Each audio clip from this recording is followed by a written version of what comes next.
My uncle told me I was adopted at a family reunion. My parents denied it, but I found out he was right, and then It was a humid August afternoon, the kind of day where the sun felt just a little too close, and every breeze, rare as it was, felt like a small miracle. I was at my family's annual reunion, a tradition that had slowly morphed from a fun weekend into a series of awkward small talk and forced interactions. I'd shown up mainly out of obligation, and I could tell my enthusiasm was about as thin as the paper plates stacked on the folding tables. My name is Logan, and I'm 27. My parents, Mark and Laura, are in their early 60s, with Mom just turning 61 and Dad already 63. Then there's Uncle Gary, my mom's younger brother at 55, known for being a bit eccentric. He's the type of guy who'd bring a conspiracy theory to Thanksgiving dinner just to get a rise out of people. Today, he was in fine form, and from the slightly glassy look in his eyes, it was obvious he'd hit the cooler of beers a little too hard. "Hey, kid," he slurred, nudging me with his elbow. "Ever wonder if your parents have told you everything?" I laughed, brushing it off as another one of his oddball comments. "Yeah, sure, Gary. Like what?" He gave me this look, a strange, almost pitying look that didn't sit right. His eyes flickered away from mine, and he scratched his neck awkwardly, as if he was weighing something in his mind. Finally, he leaned closer, his voice dropping to a whisper. "Like, I dunno, that you were adopted?" I froze, searching his face for a hint of sarcasm, for that smirk that would tell me he was just pulling my leg. But there was nothing, only a kind of sad, hazy sincerity. I let out a laugh, a weak attempt to break the tension. "Good one, Gary." "No, seriously," he insisted, the drunken veil slipping just enough to reveal something real. "Did they ever tell you?" For a second, I didn't know what to say. It was like a tiny seed of doubt had planted itself in my mind, one that I wanted to dismiss but couldn't quite shake. "They'd have told me by now," I said finally, a little sharper than I'd intended. Gary just shrugged, giving me one last look that I couldn't decipher before he wandered off to snag another beer. But his words stayed with me, nagging at the back of my mind like a song I couldn't get out of my head. I waited until later that evening to ask my parents. We were back at the house, sitting in the living room, the tension from the day still thick in the air. Mom was flipping through a magazine, and Dad was half watching the news, clearly hoping I'd stay quiet about whatever Gary had hinted at. Finally, I couldn't take it anymore. "Hey, do you think Gary was serious about what he said today?" My mom didn't even look up. "And what did he say this time?" she asked, in that tired tone she always used when talking about her brother's antics. He said I was adopted." I tried to sound casual, like it didn't really matter. But as soon as the words left my mouth, I felt the shift in the room. Mom's magazine slipped out of her hands, and Dad's eyes snapped from the TV to me, widening just slightly before he managed to compose himself. "That's ridiculous," my dad said, chuckling, but it sounded forced. "You know Gary. He's always been a little loose with the truth." I nodded, forcing a smile, but something in their reaction didn't sit right. The way they avoided each other's eyes, the two quick dismissals, it didn't feel like the easy, natural way parents would brush off a silly rumor. No, this felt more like deflection. "Yeah, of course," I mumbled, looking away to hide the discomfort on my face. "I figured it was just Gary being Gary." They relaxed, and Mom even reached over to give my arm a reassuring pat. But I knew, somewhere deep down, that they were lying. That night, sleep didn't come easy. I lay in bed, staring at the ceiling, replaying every look, every word from that day over and over in my mind. I told myself it was absurd, that my parents had no reason to lie to me. But the doubt lingered, gnawing away at my gut. The next day, while they were out grocery shopping, I went down to the basement. There was a storage room where my mom kept boxes of old photos, letters, and random keepsakes from our family history. I wasn't sure what I was looking for, but I figured if there was any truth to Gary's drunken confession, I might find some kind of clue. After digging through a couple of boxes filled with musty old photo albums and loose papers, I came across a folder labeled with my name in my mom's handwriting. Curiosity took over, and I opened it. Inside were birth certificates, vaccination records, school report cards, and all the standard paperwork you'd expect a mom to keep. But there was something odd. My birth certificate looked off. It had the usual details: date, place, my parents' names, but something about the paper itself felt strange. It was slightly newer than I'd have expected, like it had been printed more recently than the rest of the documents. I held it up to the light, noticing tiny signs of reprinting. A chill ran down my spine. Why would a birth certificate look like this? Unless, of course, it had been altered or replaced. Still, I needed more than just a suspicion to go on. I took a photo of the birth certificate and put everything back exactly as I'd found it, determined not to let my parents know I was snooping. But the doubt was growing, expanding like a shadow that I couldn't outrun. That night, I lay awake again, trying to find the courage to call Gary. I knew he was a drunk, that he was notorious for telling tall tales, but I also knew he was the only person who might be willing to tell me what my parents wouldn't.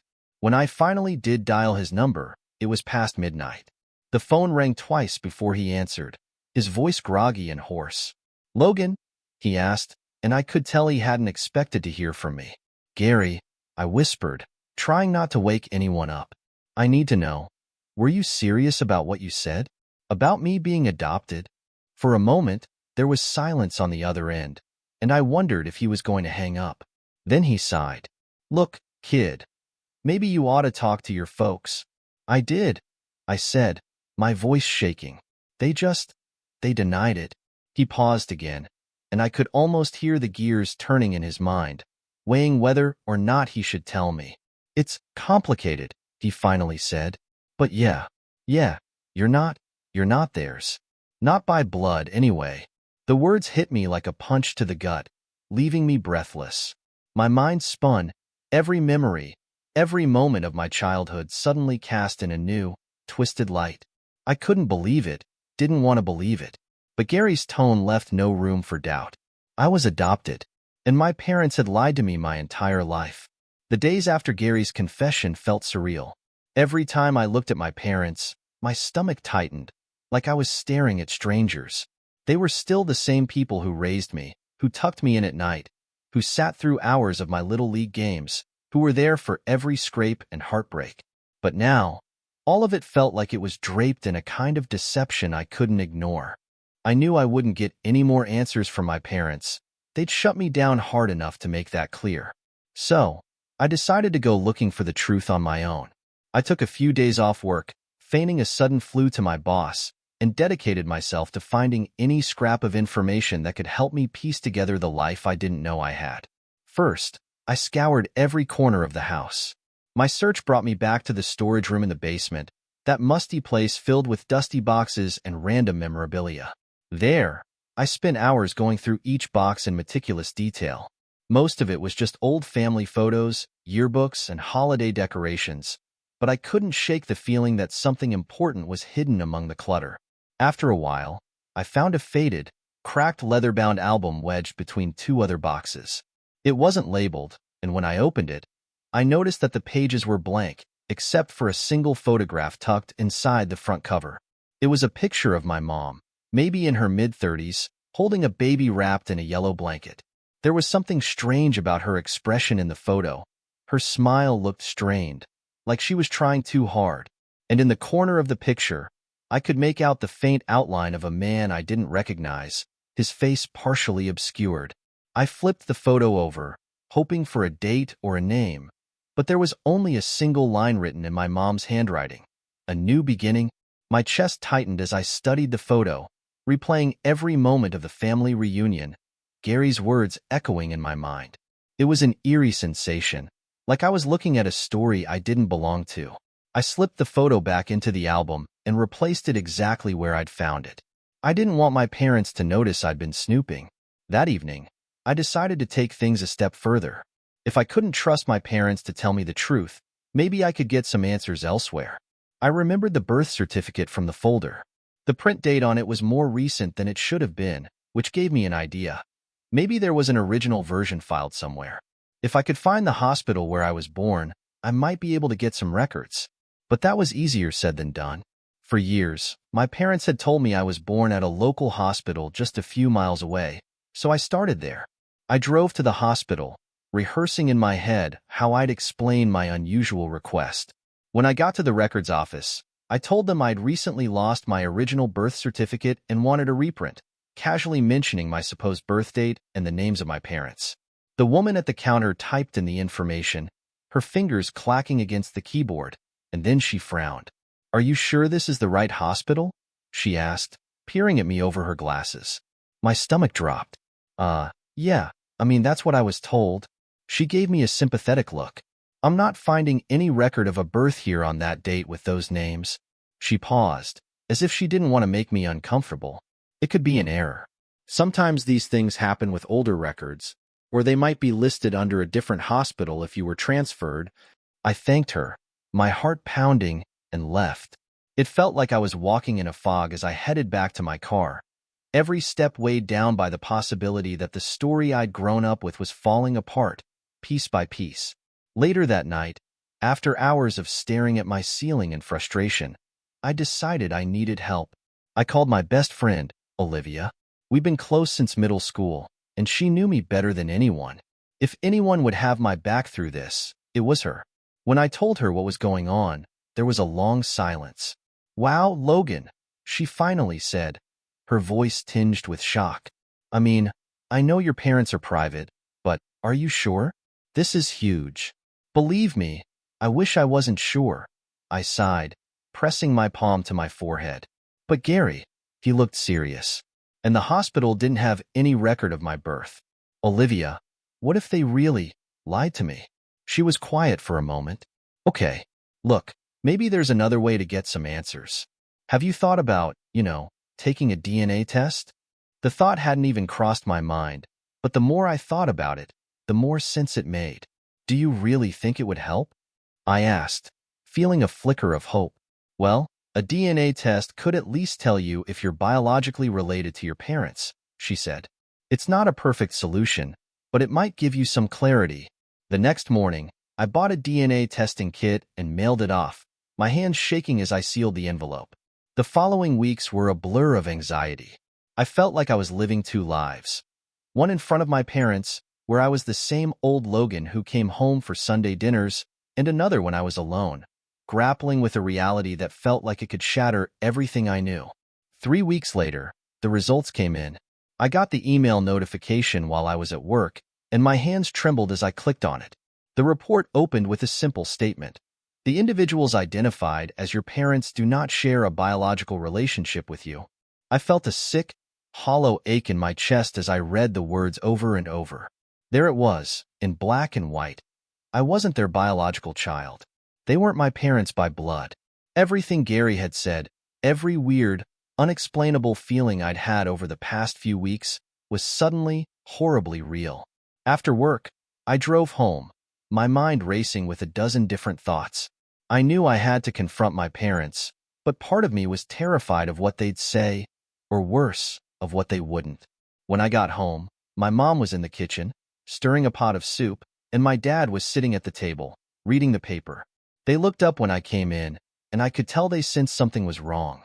"I need to talk to you," I said, my voice barely steady. About the DNA test I took." My mom's hand froze over the pot, and my dad's newspaper slowly lowered. I took a deep breath, willing myself to keep calm. "I got the results. They said that we're not biologically related." The silence in the room was unbearable. My mom turned pale, her mouth opening as if to speak, but no words came out.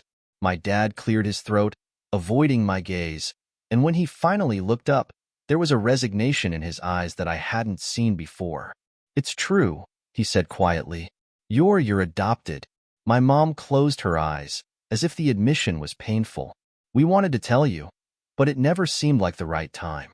And then the years just went by, and we thought it was better to let you live without knowing." I felt a mix of anger and sorrow rise in my chest, a swirling mass of emotions that I couldn't fully process. "Why didn't you tell me? Didn't I deserve to know?" My mom's eyes filled with tears, and she looked away. "You're our son," she whispered, her voice breaking. "We didn't want you to feel like you were any less a part of this family. But I am, aren't I?" I asked, bitterness creeping into my voice. I'm not a part of this family the way I thought I was. All these years, I've lived a lie. My dad reached out, his hand trembling as he tried to take mine. Logan, we love you. We've always loved you. I pulled my hand away, feeling the sting of betrayal. Love me? You lied to me my entire life. Do you have any idea what it feels like to have everything you know ripped out from under you? The words hung in the air, heavy and bitter. My mom sobbed quietly, and my dad just looked at me, his face crumpled with guilt. I turned and walked out, slamming the door behind me, not sure where I was going but certain that I couldn't stay there. I spent the next few days in a fog, cycling through anger, sadness, and utter confusion. My parents, no, Mark and Laura, had shattered everything I believed about my life. I kept replaying the conversation in my mind, hoping that some hidden answer would suddenly appear, something that would make it all make sense. But there was only one answer left. I had to find out where I really came from. I couldn't bring myself to call them mom and dad anymore. The betrayal felt too raw. They had raised me, yes, but they'd built my life on a lie. I ignored their texts and calls, letting every message pile up like a growing weight in my phone. Meanwhile, I turned to the only person I knew I could rely on, Olivia. Olivia came over the day after the confrontation, bringing a bag of takeout and her quiet, steady presence. I didn't say much at first, and she didn't push. We just sat there, eating in silence until I finally worked up the courage to tell her everything my parents had said. So, they knew, she said softly, looking at me with a mixture of sympathy and sadness. They knew, and they kept it from you all this time. I nodded, my voice tight. They didn't want me to feel like I didn't belong, like I wasn't part of the family. Olivia took a deep breath, leaning forward. But that's not something you just hide. It's huge. You deserve to know, Logan. You had a right to know. The truth of her words hit me hard. I nodded, swallowing the lump in my throat. I have to find out who I really am. I need to know why they gave me up, and who my birth parents are. Olivia's eyes softened with understanding. Then let's do it. We'll figure it out together. Over the next few days, Olivia and I worked side by side, piecing together the small fragments of information I'd gathered. The DNA test results had provided a bit more than just confirmation. They included a few distant relatives I was genetically linked to, although most of them were too far removed to offer much help. There was, however, one name that kept popping up, a distant cousin named Rachel. The test results suggested we shared a great-grandparent, which meant Rachel could be connected to one of my birth parents. After a day of hesitation, I decided to message her. I typed out a brief but direct message, explaining that we were connected through a DNA test and that I was trying to learn more about my biological family. To my surprise, Rachel responded within hours. Her message was cautious at first, but as I shared a little more, explaining that I'd recently found out I was adopted, she seemed to relax. Eventually, we arranged a call. The moment I heard her voice, nervous but kind, I felt a strange sense of connection. It was surreal, talking to someone who shared my blood without ever having met them. "Hi, Logan," she said, her voice soft but friendly. "This is, well, it's a lot. I can't imagine what you're feeling." I took a breath. Yeah, it's like I've been dropped into someone else's life. I don't even know where to start. Rachel was quiet for a moment. "Well, I'll tell you what I know, but it's limited. I think you might want to talk to someone who knew your biological mom." My heart raced. You know who she is?" "Yes. Her name is Rebecca. She was young when you were born. From what I understand, there was a lot of pressure on her to give you up. It was, well, let's just say, her family is complicated." I gripped the phone tightly. Complicated. Her parents were very traditional, very wealthy, and appearances meant everything to them. She wasn't even given a choice, really. They pushed her to give you up as soon as she found out she was pregnant. I didn't know what to say. The idea that my birth mother might have been forced into giving me up filled me with a strange mix of anger and sympathy. Part of me wanted to hate her for abandoning me, but another part of me understood the fear and helplessness she must have felt. Do you know if she'd want to meet me?" I asked, trying to keep the tremor out of my voice. Rachel hesitated. "I don't know, Logan. I can try to reach out to her. But Just be prepared. She might not want to revisit that part of her life. It's not about you. It's about what it could bring back for her. I understood. There were no guarantees. But at this point, I was willing to risk anything for the chance to meet her, to look her in the eyes and understand who she was. Rachel kept her promise and contacted Rebecca. I spent the next few days in a constant state of anxiety, waiting for news. Then, one evening, just as I was about to give up hope, Rachel called. "She wants to meet you," Rachel said, her voice barely above a whisper. "She said she's ready." I felt a mixture of relief and terror flood over me. This was what I'd been waiting for, but now that it was actually happening, I was paralyzed by doubt. What if she regretted meeting me? What if she didn't even like me? But the need to know outweighed my fear. The meeting was arranged at a quiet coffee shop in a neighboring town. It felt safer, neutral, and far enough from home that I didn't have to worry about running into anyone I knew. I arrived early, my heart pounding as I scanned every face, wondering which one might be hers. Finally, a woman walked in who seemed to match Rachel's description. She looked to be in her early 50s, her dark hair streaked with gray, her posture straight but her eyes haunted. I recognized a piece of myself in her face, the shape of her eyes, the line of her jaw. It was surreal. She spotted me almost immediately and hesitated before approaching, her face filled with a strange mixture of sorrow and wonder. "Logan?" she asked, her voice barely audible. I nodded, unable to find the words. She sat down across from me, and for a moment, we just stared at each other, the silence heavy but meaningful. "I'm so sorry," she said, her voice breaking. "I wanted to keep you. I loved you from the moment I knew you existed. But my family, they didn't give me a choice." The pain in her voice was unmistakable, and it cut through me. I tried to swallow the lump in my throat. "They forced you?" She nodded, her hands clasped tightly on the table. They were controlling. They had expectations, an image to uphold. An unmarried daughter with a baby didn't fit into that image. They made me believe that giving you up was the only way. I was young, scared, and I didn't know how to fight them. I reached across the table, my fingers brushing against hers. "I don't hate you," I whispered. I just wanted to know." Tears slipped down her cheeks, and she nodded, gripping my hand tightly. "I've thought about you every day. Wondered who you'd become, if you were happy. I wanted so badly to be a part of your life, but I thought you were better off without me." I couldn't hold back my own tears. I'd spent so long feeling abandoned, betrayed, and here she was, carrying her own pain all these years. It was a twisted kind of comfort, knowing that she'd never forgotten me. "Did my birth father know about me?" I asked, my voice unsteady. A shadow crossed her face. "He knew, but he wanted nothing to do with us. His family was even stricter than mine. To them, it was all just an inconvenience." The bitterness in her voice was sharp, but I could sense the heartbreak underneath it. I could tell she didn't want to talk about him, and I didn't press further. We sat there for hours, talking about everything and nothing. About her life, about mine, about the little quirks and similarities that made us feel like we'd known each other forever. She told me about her career as a teacher, her love for books, her favorite hobbies. I realized how many of these traits, these passions, I'd shared without even knowing why. It was like discovering pieces of myself that had been hidden all along. When we finally said goodbye, there was no need for words.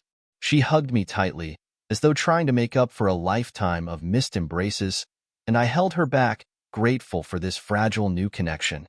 I didn't know what the future held, but I knew that, whatever happened, I'd finally found a part of myself that had been missing all along. Driving home that night, my heart felt lighter. I finally had answers, even if they were painful ones. I'd met the woman who gave me life, who loved me enough to let me go, and that meant more than I could ever put into words. I wasn't sure how things would be with Mark and Laura, but now, at least, I had the truth. I wasn't just their son, or Rebecca's child. I was someone in between, a blend of two worlds, both of which had shaped me in ways I was only beginning to understand. Coming back from my meeting with Rebecca was like surfacing from deep water, taking my first breath after nearly drowning. I had answers, but they didn't feel as conclusive as I'd hoped. In my mind, things were only getting more complicated. I had finally met the woman who had given birth to me, and while I felt connected to her in some profound way, it didn't erase the hurt I still carried from my adoptive parents' lies. And then there was the matter of my biological father, who had washed his hands of me before I was even born. Who was he, really? And why did his family's power weigh so heavily over Rebecca's life? These questions gnawed at me as I tried to go about my usual routine. Olivia, ever my rock, encouraged me to dig deeper. She could see the storm brewing behind my eyes, the way I would drift off mid-conversation, lost in my thoughts. Finally, one afternoon as we sat in our usual booth at the coffee shop, she leaned forward with an intensity one wasn't used to. "Logan," she said, her voice soft but firm, "I think you need to find out who your biological father is. Even if it's just to get closure." I shook my head, the idea filling me with a strange mixture of dread and anger. What's the point? He didn't want me then, and I'm sure he doesn't want me now. But that's just it, Olivia pressed. You're carrying all this weight because you don't know the full story. Maybe finding him, even if it doesn't lead to some big reunion, will help you make sense of everything. Don't you want to know what kind of person he is? I was silent for a moment, her words sinking in. She was right, as usual. There was a nagging emptiness that I knew wouldn't go away until I uncovered the truth, even if that truth turned out to be ugly. So, I decided to go back to Rebecca and see if she would tell me more. When I called Rebecca, she was hesitant. I could hear the strain in her voice as she agreed to meet me again. We chose the same coffee shop, and when she arrived, I could tell from her expression that she was already carrying the weight of the conversation we hadn't yet had. I didn't waste any time. "Rebecca, I need to know about him." "My birth father." She flinched slightly, looking down at her coffee as though it held some answer she wasn't ready to confront. "Logan, I don't want to dredge up the past. He wasn't the man I thought he was. Please," I urged. "This is my past, too. I need to know." Rebecca let out a long, weary sigh. "Fine," she whispered.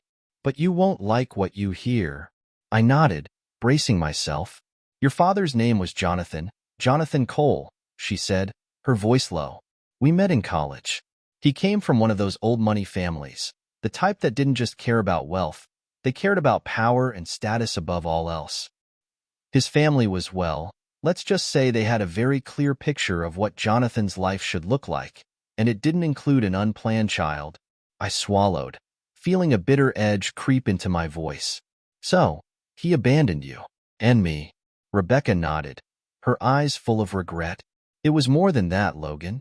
When I told him I was pregnant, he didn't just turn his back on me. His family got involved. They were furious, saw me as some girl trying to trap him. His mother was especially ruthless. She wanted to erase any trace of me from Jonathan's life. She looked away, as if the memory itself was painful. They offered me money to disappear, to leave school and never contact him again. When I refused, they used every bit of influence they had to make my life hell. They made it impossible for me to finish school, turned my own family against me. Eventually, I had no choice but to let you go. It was the hardest thing I've ever done." A chill ran down my spine. The depth of the cruelty and control Jonathan's family had wielded left me feeling nauseous. My biological father hadn't just abandoned me. He and his family had actively destroyed any possibility of a life with my birth mother. "Do you know where he is now?" I asked, my voice tight with anger. Rebecca shook her head, looking both sad and relieved. "Last I heard, he went into politics." Surprise, right? But I haven't followed his career. It was too painful. The Coles aren't just powerful, Logan. They're untouchable. People don't cross them and come out unscathed. A cold, hard resolve began forming inside me. I wasn't about to let these people dictate the story of my life anymore. I would find Jonathan Cole, whatever it took. My search led me through a maze of online records, newspaper articles, and social media profiles. Eventually, I found him. Jonathan Cole was indeed a politician, a prominent figure in his state, well regarded for his charity work and family values. The irony wasn't lost on me. With Olivia's help, I tracked down an event he was scheduled to attend, a charity gala in the city, open to the public but far out of my league. But I didn't care about blending in. I was going there to confront him, to make him look me in the eye and acknowledge my existence. When the night of the gala came, I put on the best suit I could afford and showed up, nerves tingling in anticipation. The ballroom was filled with wealthy donors and society types, people laughing and clinking glasses as though nothing in the world could ever trouble them. I scanned the crowd, my heart pounding as I looked for the man who had changed my life without even being part of it. Finally, I spotted him. Jonathan Cole was older than I'd expected, his hair silver at the temples, but he had an air of authority that seemed to command the room. He was charming, laughing with the people around him, looking every bit the respected statesman. Taking a deep breath, I walked over, stopping just a few feet away. He turned, his smile freezing when he noticed me standing there, a stranger amid his circle of admirers. "Jonathan Cole?" I asked, my voice barely steady. He nodded, clearly taken aback. "Yes, do we know each other?" My heart hammered in my chest. "No, we don't, but we should. My name's Logan. I'm your son." For a second, he just stared at me, his expression blank. Then, a shadow passed over his face, a flicker of recognition followed by something colder, sharper. He quickly composed himself, but I saw the mask slip, just for an instant. "I think you must be mistaken," he said smoothly, his voice low. "No," I said, refusing to back down. "I'm not mistaken. You were with my mother, Rebecca, in college. She told me everything. I know how your family made her give me up. I know about the threats, the bribes, the lies." His jaw clenched, a flicker of irritation flashing in his eyes. He looked around, clearly uncomfortable with my presence. "This is neither the time nor place, young man. I don't know what kind of story you've concocted, but I suggest you leave." "Story?" I said, my voice rising despite myself. "This isn't a story. This is my life. You abandoned me before I was even born, and you've been hiding from the truth ever since." People were starting to turn, their polite conversations fading into murmurs as they glanced our way. Jonathan straightened, his face a mask of composed indifference, but his eyes were cold. "I'm sorry if you believe you're somehow connected to me," he said, his voice tight with forced politeness. "But I have no son." His words hit me like a physical blow. I felt a surge of anger rise up, and before I could stop myself, I spat out the truth. "You might not have wanted me, but I exist, whether you like it or not. I'm your son, Jonathan, and you can't erase me just because I don't fit into your perfect little life." For a split second, his composure cracked, and I saw the man behind the politician, a man who had buried secrets so deep that he thought they'd never surface. Without another word, he turned and walked away, leaving me standing there, surrounded by strangers who whispered and pointed, their eyes full of judgment.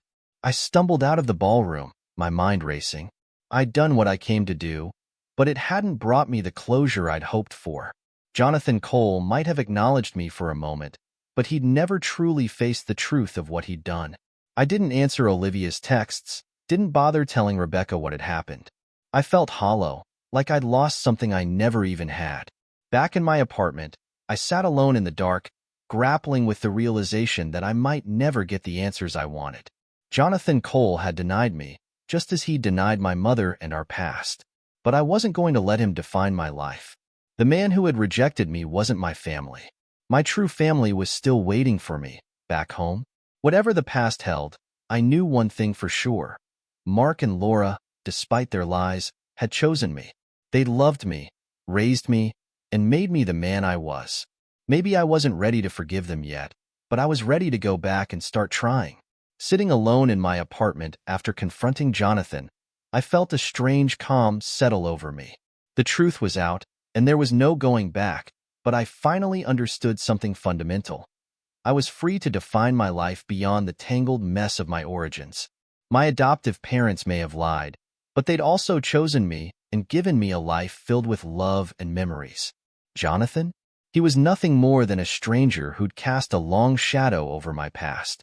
The next day, I went to see Mark and Laura. They looked exhausted when they opened the door, worry etched on their faces. Without a word, I stepped inside, feeling the weight of everything we hadn't said pressing down on us. For a moment, none of us spoke, and then I broke the silence. "Why didn't you tell me?" I asked, my voice softer than I'd intended. Laura's eyes filled with tears. "We were scared, Logan. Scared you'd feel lost or unwanted, or that we'd lose you." Her voice cracked, and she reached out, her hand trembling. "We were wrong to keep it from you. But you were ours from the moment we held you. We didn't want anything to change that." I took a deep breath, feeling the anger ease slightly. "I understand, but I needed the truth. I deserved that much." Mark nodded solemnly. "You're right, and we're sorry. All we wanted was to give you a good life, to protect you. But in doing that, we hurt you. And we'll spend the rest of our lives trying to make it right." Hearing the regret in their voices, I realized something. I wasn't ready to let go of them. Despite everything, they were still my parents. We embraced, holding on to each other as the weight of our mistakes and forgiveness blended into something almost like peace. In that moment, I found closure. Not because I'd uncovered every secret, but because I'd reclaimed my life on my own terms.